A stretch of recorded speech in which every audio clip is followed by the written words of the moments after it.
اور پانی ناپاک ہو گیا ہے تو وہ ڈول ڈال ڈال کے پانی تو نکالا جا رہا ہے لیکن کتے کو نہیں نکالا جا رہا. اور الٹیمیٹلی اگر اللہ نے چاہا اور 75 سال بعد کوئی ایک صحیح قاتل پکڑا گیا اس ملک میں، خدا کرے ایسا ہی ہو، تو جن لوگوں کو ہم نے کہا کہ دائرۂ تحقیق میں لایا جائے، اس میں ان کے وی پی بلکہ سینئر وائس پریزیڈنٹ عماد یوسف، ارشد شریف صاحب کا پروڈیوسر عدیل راجہ، ان کے کلوز سرکل کے وہ دوست جن سے وہ اپنی ہر بات شیئر کرتے تھے، محیط پیرزادہ صاحب جو کہ فوراً لنڈن بھاگ گئے تھے، ابھی سنا ہے وہ یہ کہہ کر کہ جی بہت وہ، اور ایک وہ عمران ریاض، یہ سارے لوگ انہوں نے کہا کہ جی ہم کو قتل کا خطرہ. ایک تو ہر آدمی کو یہاں اپنے قتل کا بہت خطرہ ہونے لگا ہے. یہ پبلسٹی اسٹنٹ جو بنایا ہے نا لوگوں نے کہ ہمیں قتل کا خطرہ ہے، یہ سارے ڈرامے سے بھی سب واقف ہیں. ارشد شریف کو کس نے اس بات پہ مجبور کیا کہ تمہارے قتل کا خطرہ ہے، تم کو تھریٹس ہیں؟ اور وہ تھریٹس دینے والے جو تھے، رانا ثناء اللہ بھی بڑے مزے سے گھوم رہے ہیں جنہوں نے ایف آئی آریں کاٹیں، اور الٹیمیٹلی سارا نزلہ جو ہے وہ اسٹیبلشمنٹ پر گرا دیا گیا.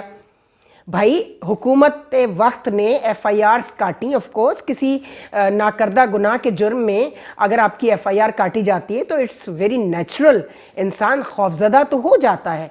ارشد شریف کا خوف بلا جواز نہیں تھا.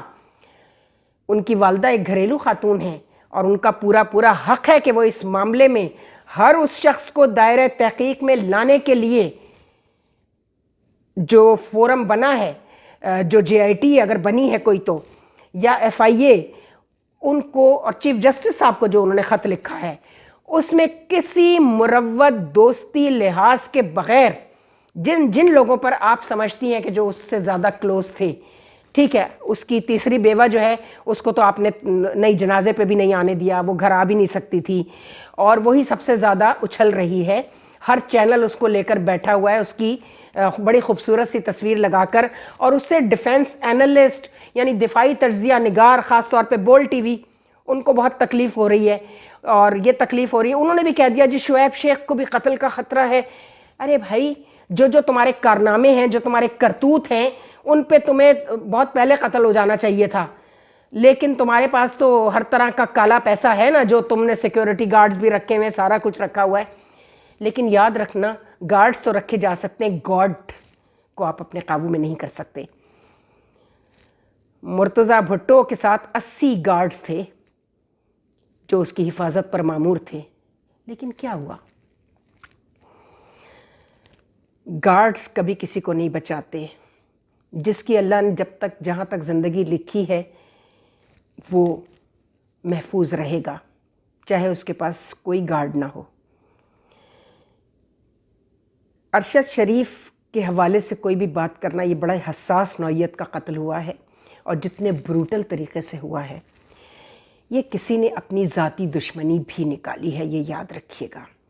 تو یہ ان کی والدہ ہی بتا سکتی ہیں، ان کی جو بیوی ہیں، ان کے بچوں کی جو ماں ہیں وہ بتا سکتی ہیں، اور وہ عدت میں ہیں بیچاری، وہ تو باہر نہیں آ رہی ہیں. تو ان سے پتہ کیا جائے کہ کیا ارشد شریف کی کسی سے ذاتی دشمنی بھی تھی. پروفیشنل جیلسیز تو بہت تھیں.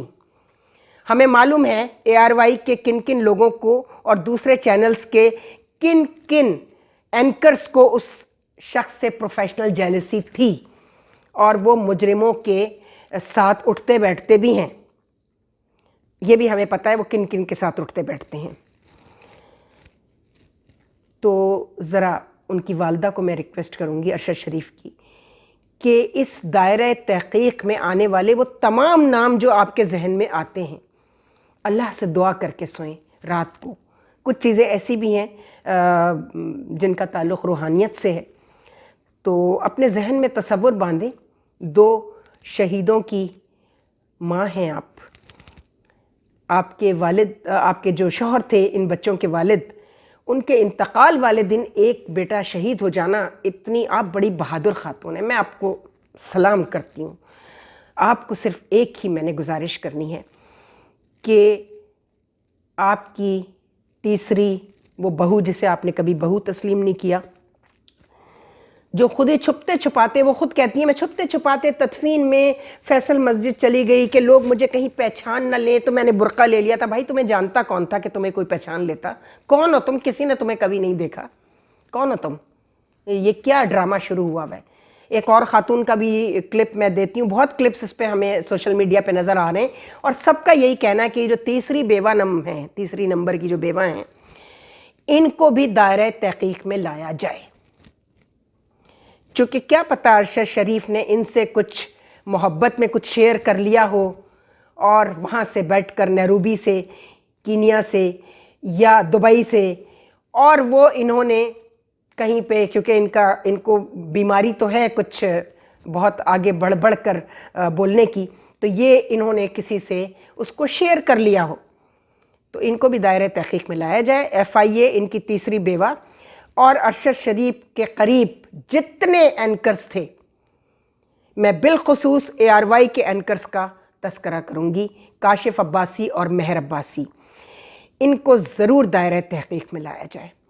اور اس کے علاوہ ان کے جو بہت قریبی دوست تھے، یہ عمران ریاض جو ان کے بہت دوست بنتے ہیں، ان کی بھی کچھ پروفیشنل جیلیسیز ہوں گی، چونکہ یہ بھی بہت اچھل رہا ہے، مجھے مرڈر کر دیا جائے گا، کبھی باہر بھاگ جاتا ہے، کبھی اس کے چاہنے والے جو اس کا یوٹیوب چینل چلا رہے ہیں، وہ میرے پاس ایک صاحب کا نمبر اور نام ہے، وہ فرماتے ہیں کہ ان کے 50 کروڑ ویوز ہوتے ہیں۔ بھائی کیا پوری دنیا میں اس وقت پاکستان کا صرف ایک ہی سوشل میڈیا کا اینکر ہے جو اب بول پہ چلا گیا ہے؟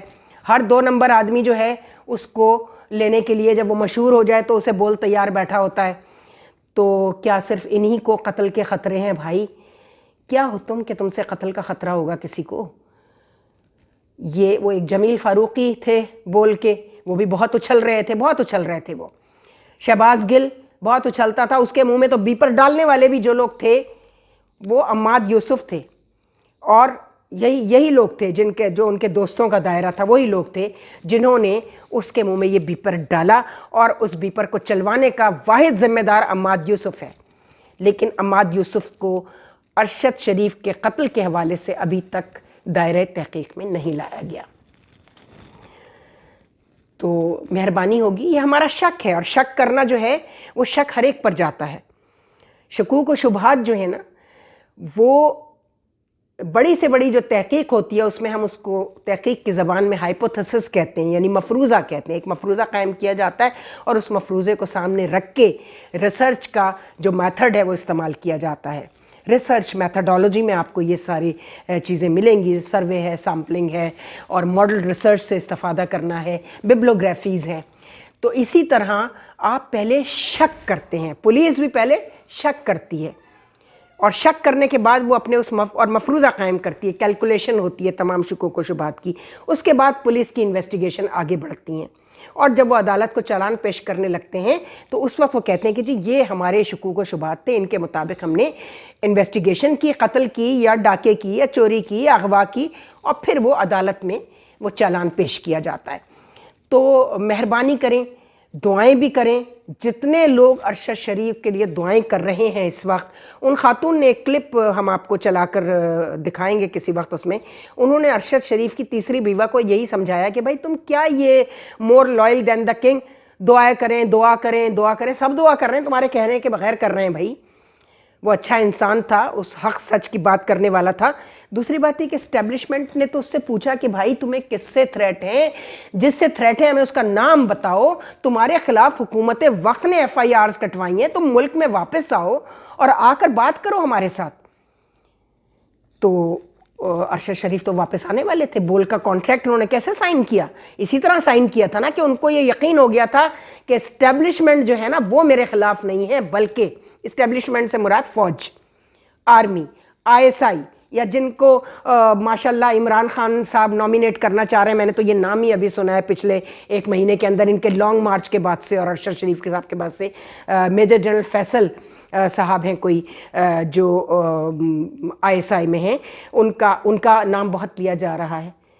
تو میرا تو خیال ہے ان کے ساتھ بڑے اچھے ٹرمز تھے ارشد شریف کے، D G I S I سے بڑے اچھے ٹرمز تھے, D G I S P R سے بڑے اچھے ٹرمز تھے, اور ان سب لوگوں نے ارشد شریف سے یہ کہا کہ بھائی آپ کو جس سے بھی تھریٹس ہیں آپ ملک میں واپس آئیں اور آ کر ایک پریس کانفرنس کریں اور بتائیں کہ میرے خلاف جو اتنی ایف آئی آرز کٹی ہیں وہ حکومت نے کاٹی ہیں.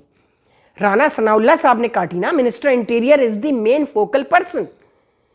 تو اب یہ اپنی محفلوں میں بیٹھ کے یہ بھی کہنا شروع کر دیں کہ جی رانا ثناء اللہ جو ہیں وہ تو فوج کے کہنے پر یہ سارے کام کرتے ہیں. ایسا تو کچھ نہیں ہے. کاش رانا ثناء اللہ صاحب فوج کے کہنے پہ کچھ کر لیتے. کیا کہوں میں ان سے, وزیر داخلہ ہیں, وہ ہول سول انچارج ہیں تمام اس طرح کے امور کے. اگر ان پر یہ بات آ رہی ہے اور اس میں ملوث نہیں ہے, بدنیتی سے انہوں نے ایف آئی آرز نہیں کٹوائیں, تو پھر وہ بھی سامنے آئیں اور بتائیں کہ انہوں نے اتنی جھوٹی ایف آئی آر اس شخص کے خلاف اتنے مقدمے کیوں قائم کرائے.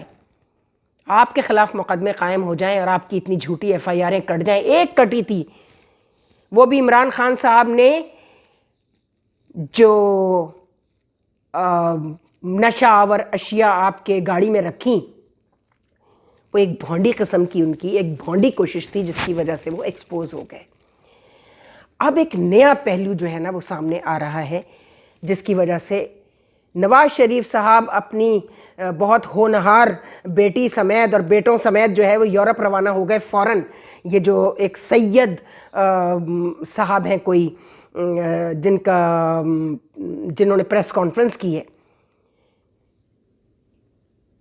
لعنت ہے. تم سید ہو نہیں سکتے میرے بھائی. جو سید ہوتا ہے وہ اس بات کا خیال کرتا ہے کہ وہ جو حرکتیں کرے گا, چونکہ ان کو بلا کر جب یہ کہا جا رہا ہے کہ ہمیں تم سے شوٹرز چاہیے, ہمیں تمہاری مدد چاہیے, تو اس کا مطلب ہے وہ جرائم کی دنیا کے آدمی ہیں. تسنیم شاہ, سید تسنیم شاہ, آپ جرائم کی دنیا کے آدمی ہیں نا, تو پھر اپنے نام کے ساتھ سید لکھنا بند کر دیں. اور اگر یہ درست ہے کہ نواز شریف کی پارٹی مسلم لیگ نون, ان کا وزیر داخلہ, ان کی بیٹی مریم ارشد شریف کے قتل میں ملوث ہیں, تو یہ بات آپ کو بہت پہلے جب یہ سلسلہ شروع ہو رہا تھا تو ان کو یہ کہنے کے بجائے کہ شوٹرز میرے پاس نہیں ہیں. وزیر آباد میں کہا گیا آپ کو جگہ دیں گے. وزیر آباد میں گولی چلی عمران خان صاحب پر مبینہ طور پہ. مبینہ میں اس لیے کہہ رہی ہوں کہ ابھی تک اس کی ایف آئی آر نہیں کٹ سکی ہے, اس کا پروف نہیں مل سکا ہے کہ ان کو واقعی گولی کسی دشمن نے ماری تھی. ہاں, اب ہو سکتا ہے کسی اپنے نے ایسی چھوٹی سی حرکت کر لی ہو کہ جان بھی نہ جائے اور اسٹنٹ کا اسٹنٹ کھڑا ہو جائے, پبلسٹی اسٹنٹ, کچھ بھی ہو سکتا ہے. لیکن تسنیم شاہ صاحب ہوش کے ناخن لیں اور ان کو پہچانے جن کے نام کی نسبت سے اب سید لگاتے ہیں اپنے نام کے ساتھ. آپ کو اسی وقت پاکستان کے ذمہ دار حلقوں کو بتانا چاہیے تھا کہ نواز شریف نے مجھ سے اس طرح کی فرمائش کی ہے, اور یہی چیز جھوٹ ثابت کر رہی ہے. اگر آپ جو کہہ رہے ہیں وہ سچ بھی ہے تو وہ جھوٹ کیوں ثابت ہو رہی ہے؟ لوگ اس کو جھوٹا پروپیگنڈا کیوں کہہ رہے ہیں؟ چونکہ اس وقت جب نواز شریف نے آپ سے یہ بات کی کہ پہلے مریم کو آ جانے دو اور اس کے بعد یہ کرنا, اگر آپ ایک محب وطن پاکستانی ہوتے, قاتل نہ ہوتے خود, یا آپ قتل کروانے میں ملوث نہ ہوتے, تو آپ اپنے ملک کے ذمہ دار حلقوں کو کہتے کہ دیکھیے مجھ سے اس طرح کی فرمائش کی جا رہی ہے. آج کل تو ہر گیا گزرا آدمی ایک یوٹیوب چینل کھول کے بیٹھا ہوا ہے. آپ بھی وہاں سے ایک یوٹیوب چینل کھول کے اس پہ بتا دیتے کہ مجھے اس طرح کی فرمائش کی ہے میاں نواز شریف صاحب نے. بھائی صاحب, آپ تو عمران خان کے ساتھ بھی تصویریں کھنچوائی ہیں آپ نے, ان کے ساتھ بھی آپ کی تصویریں ہیں. نواز شریف کے ساتھ صرف آپ کی تصویریں آ گئیں تو یہ کوئی ثبوت نہیں ہے کہ آپ سے کہا گیا تھا کہ آپ بھائی قتل کروا دو. کیا ہو رہا ہے یہ ہمارے ملک میں؟ میں اسی لیے کہتی ہوں مارشل لا لگنا چاہیے. آپ بڑا بے رحم مارشل لا, چونکہ اس ملک کا ہر مجرم اور ہر گھٹیا بےایمان کرپٹ آدمی اتنا بے رحم ہو چکا ہے. سبزی والے سے لے کے, گروسری بیچنے والے سے لے کے اور اوپر تک ہر آدمی اتنا بے رحم. مصنوعی مہنگائی کرنے والے ظالم جو لوگوں کو روز مار رہے ہیں, معاشی قتل ہو رہا ہے لوگوں کا, یہ اتنے بے رحم لوگ ہیں. ان بے رحم لوگوں کے لیے خدا کے لیے میں کہتی ہوں اپنی، جس کو لوگوں کی زبان میں اسٹیبلشمنٹ، میں اپنی آرمی کو کہتی ہوں کہ اللہ کا واسطہ کبھی ایوب خان کا خواب میں سنا ہے، دیکھا ہے بچپن میں، اب دیکھنا چاہتے ہیں کہ اب ویسا ہی ایک بے رحم ماشاء اللہ لگ جائے، ایسا بے رحم ماشاء اللہ لگے کہ یہ سارے کرپٹ لوگ ان کا انجام اسی دنیا میں دیکھ لیں، آخرت میں جو ہوگا وہ سو ہوگا، لیکن اب آپ کی ذمہ داری ہے۔ بدنام اگر ہوں گے تو کیا نام نہ ہوگا، اگر بدنام کر ہی دیا ہے آپ کو تو اب خدا کے لیے کوئی ایسا کام بھی کر کے دکھا دیں تاکہ لوگوں کو کچھ سکون ملے، لوگوں کو ان کے مال محفوظ ہوں، ان کی جانیں محفوظ ہوں، ان کی عزت و آبرو محفوظ ہو، اور یہ آپ ہی کر سکتے ہیں۔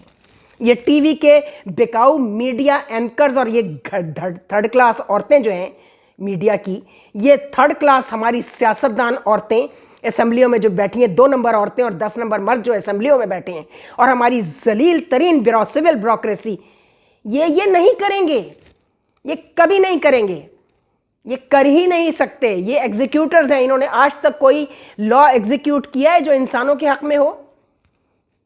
نہیں کیا نا۔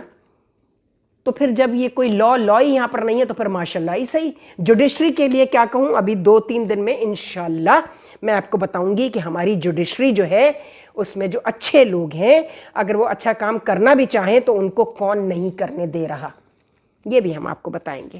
خدا حافظ۔